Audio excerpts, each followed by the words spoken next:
Hoi no rei tiwi, he whakaratarata I te iwi, he matawhaki hoki I ngā kaupapa Māori, he whakahaere hia ana I te rohe o Tūranga Nui a Kiwa.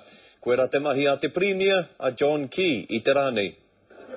Kanuhi ki te kanuhi, he ahuatanga kua taunga ke e John Key. Part of the program being out and about in the community, meeting people, understanding their concerns and making sure that the government is addressing those. E ruanga rā a John Key me te minitata ke Māori a Peter Sharples e huri haere ana I ngā tōpito o Tūranga Nui a Kiwa. Kia tūtaki I te iwi kāinga, kia mārama hoki ia ki ngā take e kōkirihi ana e rātau.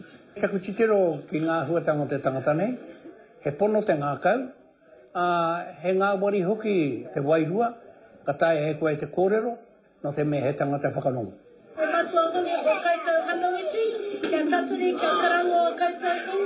Ina te rongo I te kōrero kua tāpāia ia ki te taitara matua. Engari anō te mahi whakaratarata atu ki ngā rangatira o te iwi, ko tahi tonu I te whakaaro, me tatari pia kia taura anō ngā wawata. We've secured more votes, but it's been a tremendous visit. We were at Whangarā Marae last night.